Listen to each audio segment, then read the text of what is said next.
Graça e paz, meus irmãos. Hoje eu gostaria de fazer uma pergunta. Qual opinião sobre você é importante na tua vida? Eu pergunto isso porque muitas pessoas são completamente dependentes da opinião alheia e acabam vivendo numa verdadeira prisão.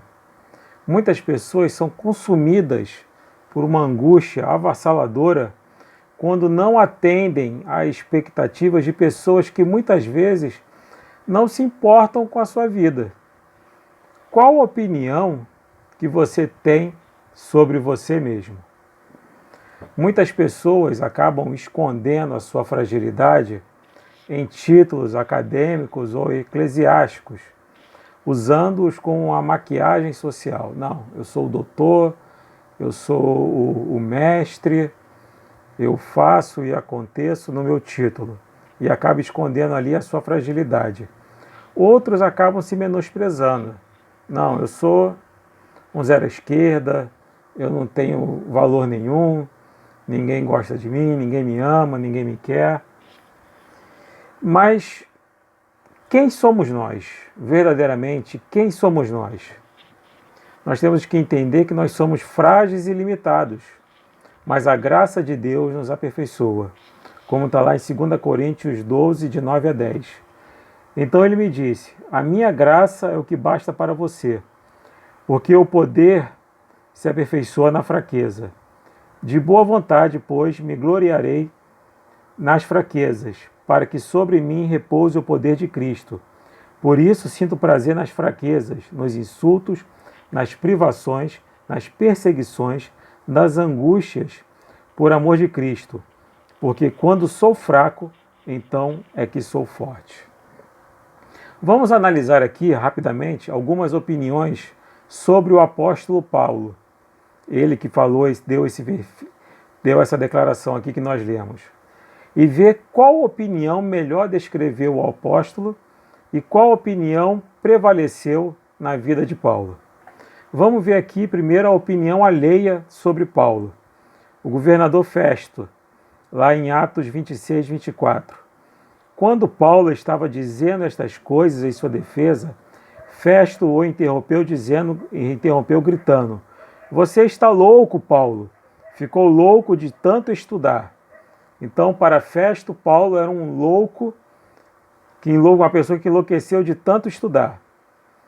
Os judeus, o que os judeus achavam do apóstolo Paulo?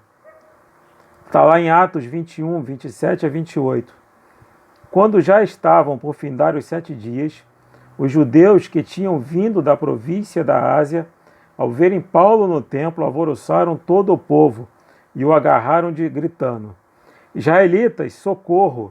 Este é o homem que por toda parte anda ensinando todos a serem contra o povo, contra a lei e contra este lugar. E mais ainda, introduziu até gregos no templo e profanou este recinto sagrado.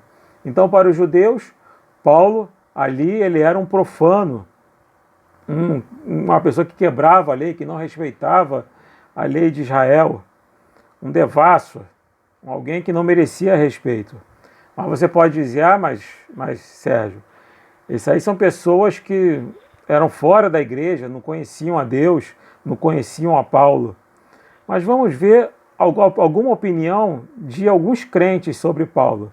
A igreja de Corinto. Está lá em 2 Coríntios 10, 10. Alguns dizem: as cartas são graves e fortes, mas a presença pessoal dele é fraca e sua palavra é desprezível. Ou seja, os coríntios achavam que Paulo era forte só na escrita, que pessoalmente Paulo não era de nada.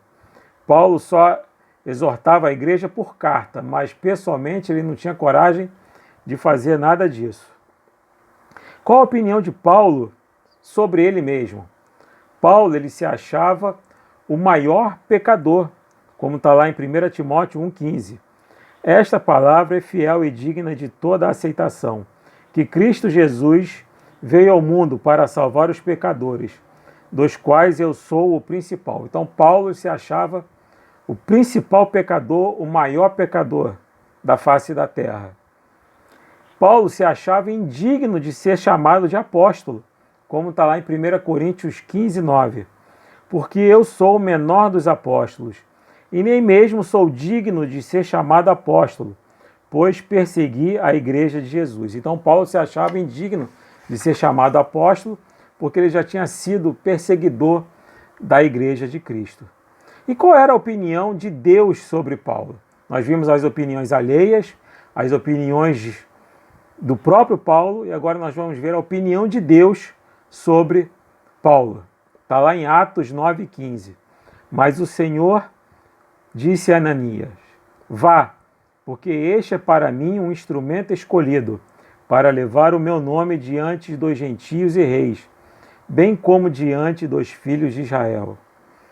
Nós devemos estar conscientes de quem nós somos, imperfeitos, pecadores, necessitados e carentes da graça de Deus.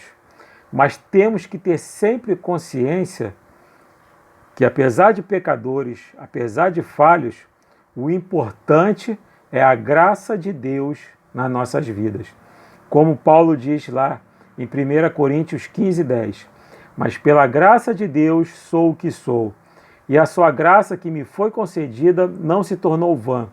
Pelo contrário, trabalhei muito mais do que todos eles, todavia não eu, mas a graça de Deus comigo.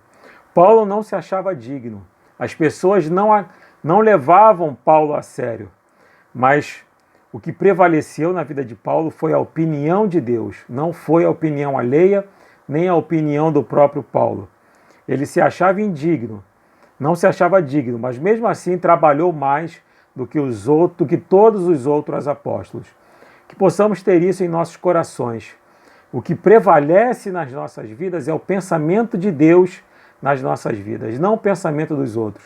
Como diz lá em Jeremias 29, 11. Bem sei os pensamentos que tenho sobre vós, diz o Senhor. Pensamentos de paz e não de mal, para vos dar o fim que desejais. Que possamos guardar isso em nossos corações. Não sejamos mais escravos da opinião alheia.